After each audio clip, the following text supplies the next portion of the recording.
नमस्कार। तो शाम के 4:30 बजने वाले हैं और वक्त है उत्तराखंड लाइव का। आपके साथ मैं हूं प्रीति बिष्ट। सबसे पहले राजधानी में हुई बड़ी बैठक की बात करते हैं। तो कोरोना और डेंगू को लेकर बड़ी बैठक हुई है सचिवालय में। मुख्यमंत्री त्रिवेंद्र सिंह रावत इस बैठक में शामिल हुए। उन्होंने कहा कि राज्य में अब कोरोना के हर दिन 5000 टेस्ट कराए जा रहे हैं, लेकिन इसको दोगुना करने का यानी कि 10,000 तक पहुंचाने का लक्ष्य रखा गया है। मुख्यमंत्री ने कहा कि सभी डीएम को टेस्टिंग में तेजी लाने के निर्देश दिए गए हैं और सभी जिलाधिकारियों से कहा गया है कि जरूरत पड़े तो निजी लैब में भी टेस्ट कराए जा सकते हैं, पैसे खर्च करने से ना डरें। इसके अलावा मुख्यमंत्री ने कहा कि जो लोग होम आइसोलेशन में हैं और अगर नियम तोड़ते हैं तो उनके खिलाफ भी कड़ी कार्रवाई की जाएगी। 1000 क्रॉस कर गए हम लोग डेली टेस्टिंग, और हमने ये कहा कि इसको और बढ़ाइए। जो प्राइवेट लैब हैं, अभी हमारे जो जिलाधिकारी हैं थोड़ा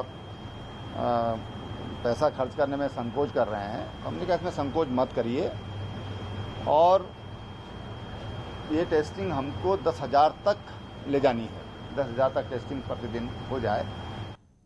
चलिए और अब बात करेंगे महेश नेगी मामले की। तो विपक्ष अब सक्रिय हुआ है। देहरादून में कांग्रेस कार्यकर्ताओं ने महेश नेगी मामले में सरकार का पुतला फूंका। कांग्रेस ने महेश नेगी के डीएनए जांच की मांग की है। तो द्वाराहाट से कांग्रेस नेता मदन बिष्ट ने कहा कि यदि कोई हमसे मदद मांगेगा तो हम मदद जरूर करेंगे।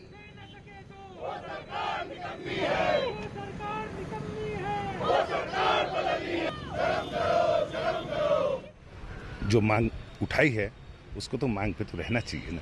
मैं फिर आपसे कह रहा हूं कि उनकी वाइफ की तकरीर पे तो आपने एफआईआर कर दी, और जो लड़की ने इतने संगीन आरोप लगाए हैं उसमें अभी तक आपने एफआईआर, अभी तो जांच ही चल रही है। अभी 141 के बयान हो रहे हैं। आज देखते हैं बयान होते हैं या नहीं होते हैं।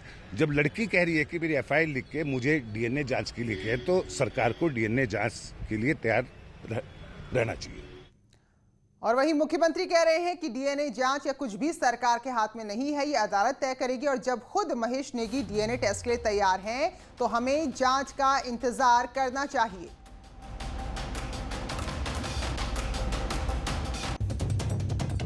टेस्ट कोई सरकार के हाथ में नहीं होता है। डीएनए एक कानूनी प्रक्रिया है और वो कानूनी प्रक्रिया से ही उसको पूरा किया जा सकता है।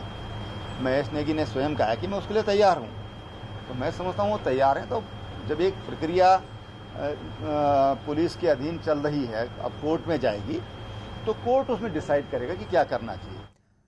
तो कल केंद्रीय रेल मंत्री पीयूष गोयल ने ये ऐलान किया कि उत्तराखंड के 4 धाम ट्रेन से जुड़ेंगे और इसको लेकर ट्वीट किया था। तो 327 किलोमीटर की रेल लाइन गंगोत्री, यमुनोत्री, केदारनाथ और बद्रीनाथ धाम को जोड़ेगी। लेकिन अब इस पर राजनीति शुरू हुई है और सवाल उठने शुरू हो गए हैं। कांग्रेस नेता गणेश गोदियाल का कहना है कि रेल लाइन की शुरुआत यूपीए शासन में हुई, ना कि किसी और के शासन में, और 4 धाम की रोड अब बन रही है। लेकिन काम की हालत ऐसी है कि पहाड़ों में अंधाधुंध कटान से सड़कें बंद हैं, मलबा नदियों में पड़ा है, जिससे विकास की संभावनाएं कम, जबकि आपदा का खतरा ज्यादा बढ़ गया है। कामों को रेल से जोड़ने का जो बात की उन्होंने, अच्छी बात है, सपने दिखाने वाली बात है, अच्छी बात है। पहले सपने ही दिखाए जाते हैं, लेकिन यथार्थ में वो कब आएगा वो अलग बात है। अगर मैं यथार्थ की बात करूं तो ये जो 4 धामों के लिए जो सड़क परियोजना है, इसका नाम पहले क्या बताया इन्होंने? All weather road. वो ऑल वेदर रोड के नाम को बदल करके 4 धाम परियोजना कर दिया गया। काम तो दूर की बात, वो नाम भी नहीं रहा है। जो पहले नाम दिया वो नाम भी इन्होंने नहीं रखा। क्या कारण था? सपने दिखाए बड़े बड़े। चलिए, तो राजनीति की बात होगी, लेकिन असल जो वजह है या असल जो नुकसान है वो पर्यावरणविद बता सकते हैं। तो एनवायरमेंट एक्सपर्ट्स का भी कहना है कि पहले रोड के निर्माण की वजह से पहाड़ों को वैसे ही नुकसान हो चुका है। 4 धाम की नदियों की घाटियों में रेल का कटान अगर होगा तो इससे और बड़ी आपदा का खतरा है।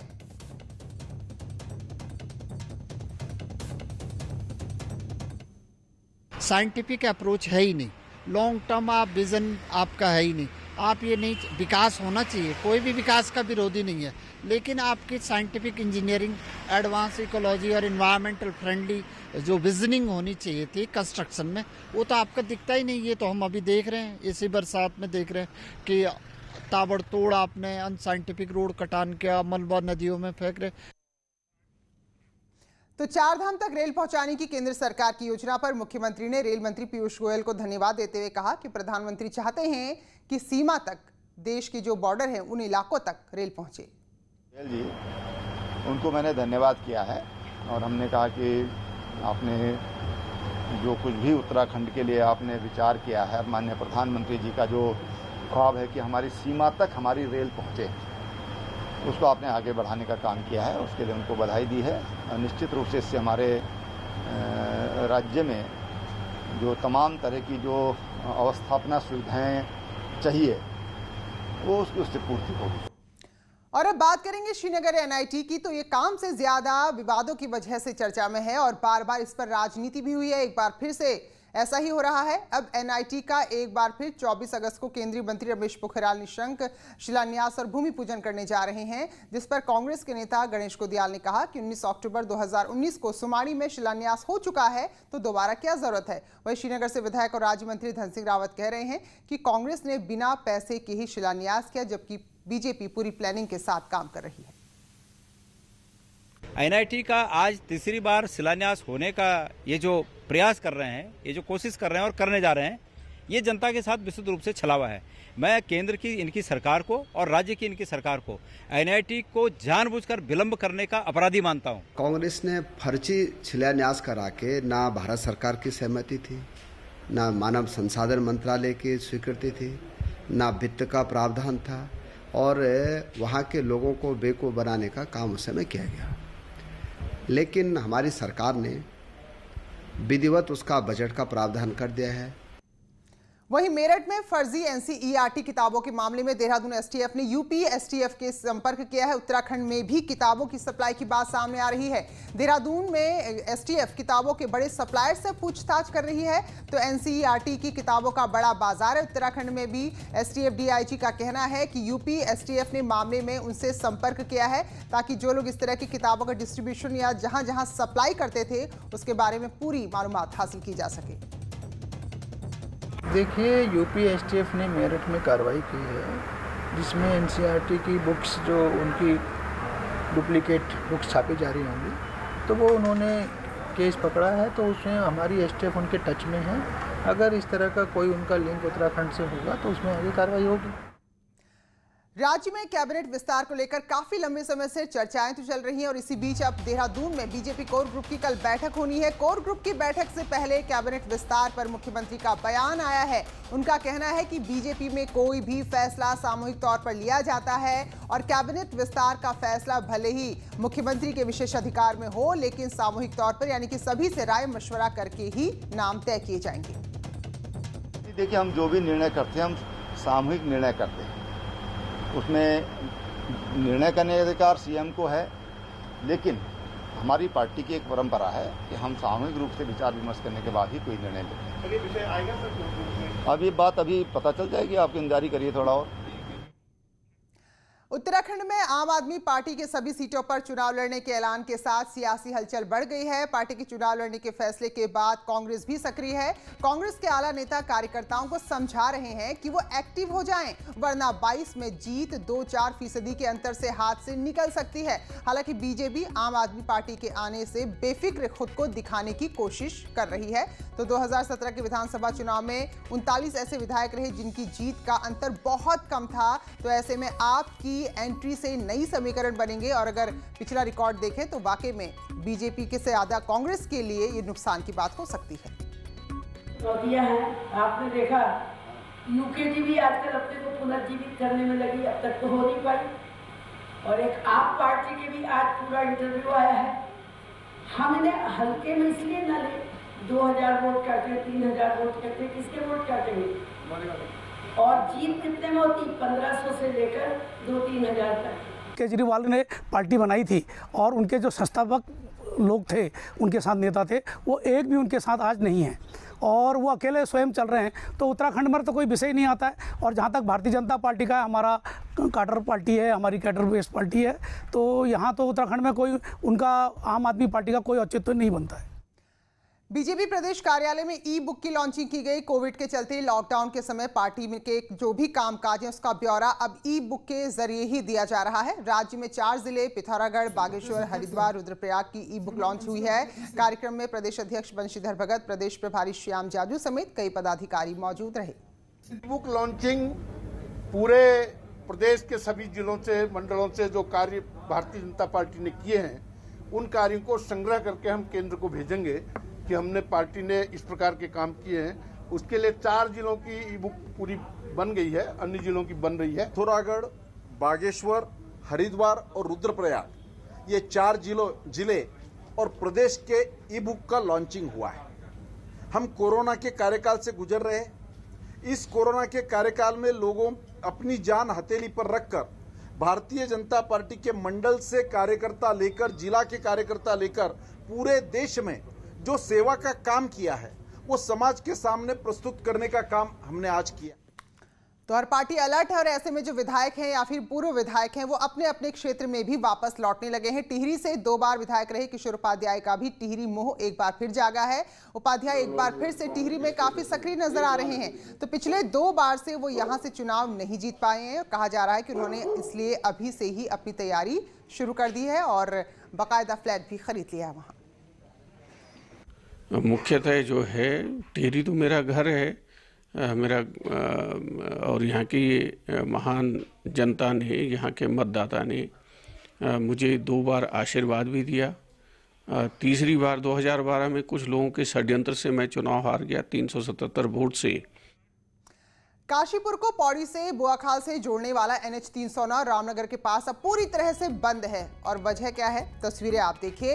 जो धनगढ़ी नाला है जबरदस्त उफान है, क्योंकि इससे पहले कल और परसों लगातार ऐसी तस्वीरें आई 2-3 दिन जब गाड़ियां भी बिल्कुल तिनके की तरह बह गई थी इसमें। तो फिलहाल अब पानी का बहाव तेज है, तो ऐसे में कोई बड़ा हादसा ना हो, फिलहाल इसे पूरी तरीके से बंद कर दिया गया है। वहीं NH 309 मोहान के पास बंद है। यहाँ पनाली गधेरा पूरी तरह से उफान पर है, तो गाड़ियों की लंबी कतारें लगी हुई हैं। और वाकई में इस सैलाब से गुजरना मौत के मुंह में जाने से कम नहीं है।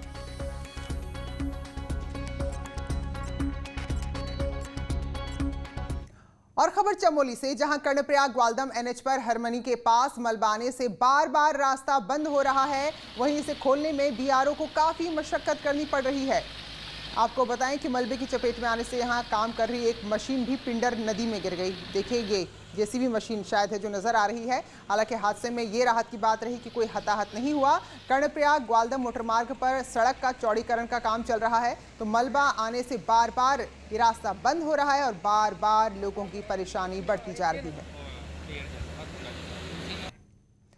उत्तरकाशी में 19-20 अगस्त को फटे बादल से बडियार हाइड्रो पावर प्रोजेक्ट को खासा नुकसान हुआ है। बारिश के तांडव के कारण पावर प्रोजेक्ट में उत्पादन ठप है, बिजली का उत्पादन नहीं हो पा रहा है। तो पावर हाउस में पानी और मलबा घुस गया है। 2 इलेक्ट्रिक जनरेटर, परियोजना की टरबाइन समेत कई ऐसी मशीनें हैं जिसको नुकसान हुआ है, जिसे फिलहाल ठीक करने में भी समय लगेगा। तो बडियार हाइड्रो पावर प्रोजेक्ट में 5 मेगावाट बिजली का उत्पादन होता है। वहीं इलाके में बादल फटने के बाद से बिजली उत्पादन तो ठप है ही, साथ में जो आम लोग हैं वो भी काफी डरे हुए हैं।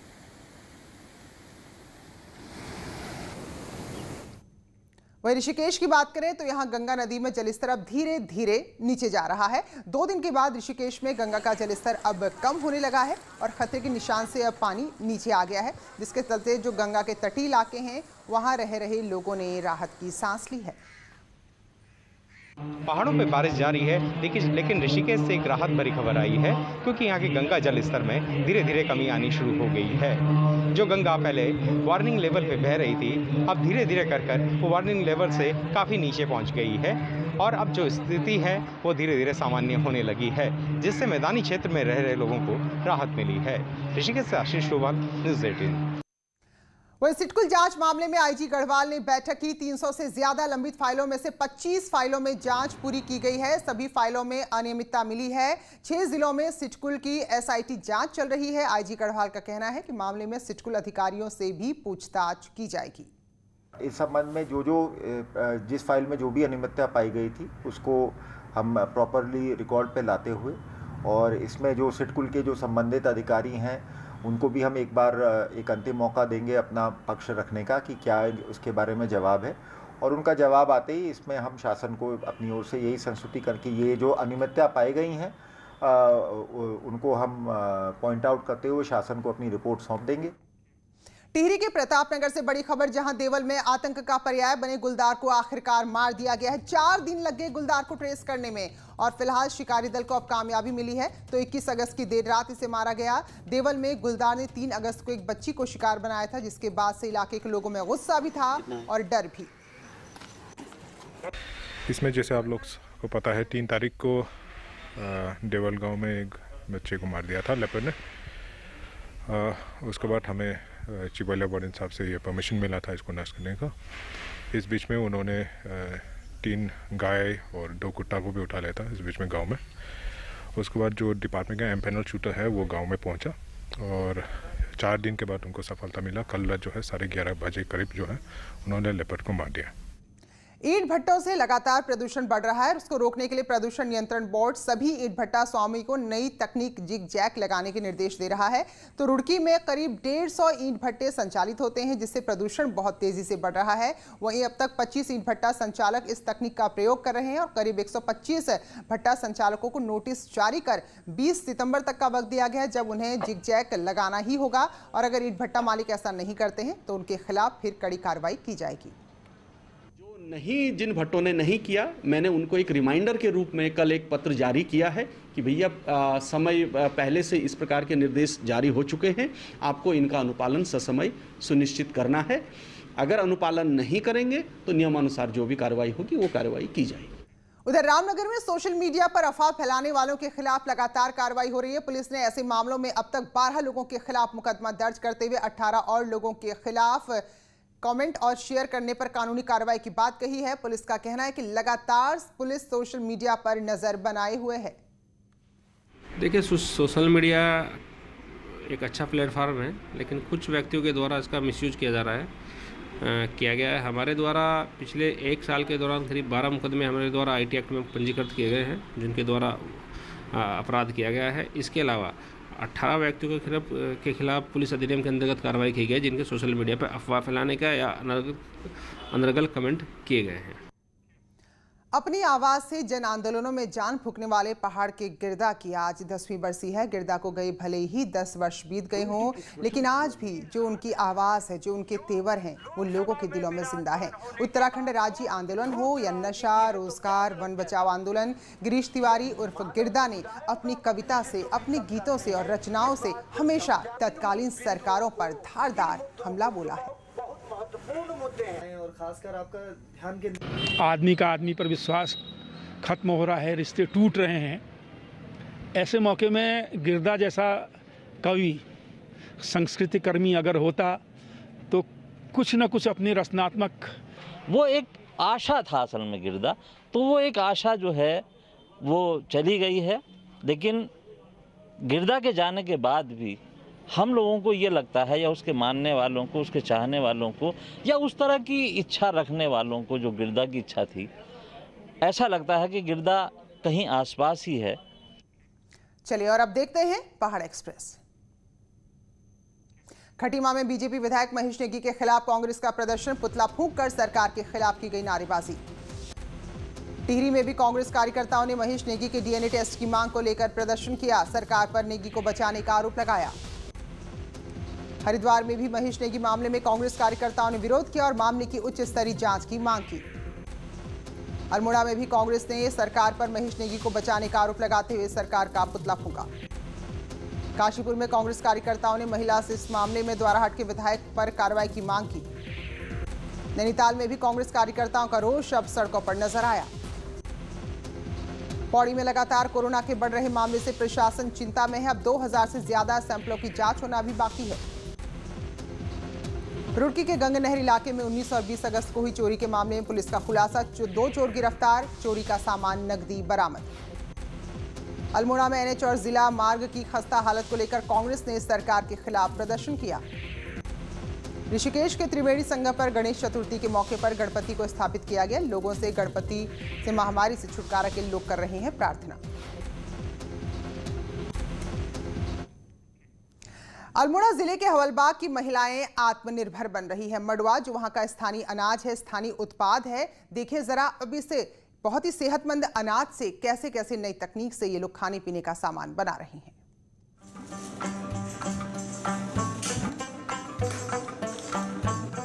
पहाड़ के मड़वे के बिस्किटों की मांग पहाड़ पर ही नहीं बल्कि मैदानों में भी तेजी से बढ़ रही है। पिछले 1 साल में ही 16 लाख रुपए के बिस्किट समेत अन्य सामान बेचा गया। इसमें से महिलाओं ने करीब 3 लाख रुपए तक की आमदनी की। आज की डेट में हम देखें तो महिलाएं खुद इसको प्रोसेस करके और पैकेजिंग करके मार्केट तक ला रही हैं, और जो हमारा हिलांस रथ है उसमें उससे लेकर ये रानीखेत मार्केट से लेकर और अल्मोड़ा को कवर करते हुए कौसानी तक उसको ले जाती हैं। और अगर मैं टोटल बात करूं तो अब तक महिलाओं ने इससे 16 लाख रुपए का टर्नओवर किया है, जिसमें लगभग उनको 3 लाख रुपए का शुद्ध प्रॉफिट हुआ है। मड़ुए से बनने वाली सभी खाद्य सामग्रियों की मार्केटिंग खुद महिलाएं ही कर रही है, और इसके लिए महिलाओं ने एक गाड़ी भी रखी है जो अल्मोड़ा और बागेश्वर में मड़ुए के बिस्किट और दूसरे सामानों का प्रचार करती है, जिससे महिलाओं को रोजगार भी मिल रहा है। और यहाँ हमारे बन बनते हैं, ब्रेड बनते हैं, और क्रीम रोल हो गए, पेस्ट्री हो गई, क्रीम केक हो गए, और डिमांड पर ही बनता है। पिज्ज़ा बेस भी बनता है, पिज्ज़ा बनता है, बर्गर बनते हैं, और पेटीज बनती हैं, और बेकरी का सारा आइटम बनता है यहाँ। ब्रेड, बन, मिनी बन, क्रीम रोल, पेस्ट्री, क्या कहते हैं, केक वगैरह की डिमांड आती है, और इसको हम मार्केट में बेचते हैं। तो यहाँ से गाड़ी जाती है हमारी सहकारिता की, तो वो मार्केट में इसको बेचने का काम करते हैं। कोरोना काल में मड़ुए की मांग अधिक बढ़ गई थी, जो पौष्टिक होने के साथ साथ इम्यूनिटी भी बढ़ाता है, और अब इसके बिस्किट्स की भी मांग बाजार में लगातार बढ़ती जा रही है। न्यूज़ 18 के लिए अल्मोड़ा से किशन जोशी की रिपोर्ट। और खबर रुद्रप्रयाग से, जहां जखोली के आपदाग्रस्त गांव सिरवाड़ी का डीएम ने निरीक्षण किया। प्रभावितों को जल्द मदद के निर्देश दिए। वहीं अधिकारियों को गांव की खस्ता हाल को दूर करने के लिए भी कहा गया है। तो 10 अगस्त को सिरवाड़ी गांव में बादल फटने से भारी नुकसान हुआ। गांव में पहले भी 1952 और 1986 में भारी आपदा आई थी, जिसके बाद गांव वाले लगातार विस्थापन की मांग कर रहे थे, लेकिन हर साल ये लोग इसी तरह आपदा झेलते हैं। विस्थापन को लेकर कोई स्थायी हल नहीं निकाला गया। 8 से 10 परिवारों के जो मकाने हैं वो मलबे में दबे हैं। डीएम साहिबा ने हमें उचित मुआवजा देने व विस्थापन की जो हमारी ग्राम सभा की एक आम जो हमारी मांग है उसको विस्थापन के लिए शासन को भेजने के लिए कहा है। और वैकल्पिक तौर पर आज डीएम साहिबा ने हमें टीन सेट के लिए। उत्तरकाशी के बच्चों के लिए अच्छी खबर। इस बार हाई स्कूल और 12वीं की छात्राओं को उनकी मार्कशीट उनके घर पहुंचाई जाएगी। कोरोना की वजह से फैसला लिया गया है। बिल्डिंग जो है वो तो इन्हीं खबरों के साथ उत्तराखंड के बुलेटिन में अभी बस इतना ही।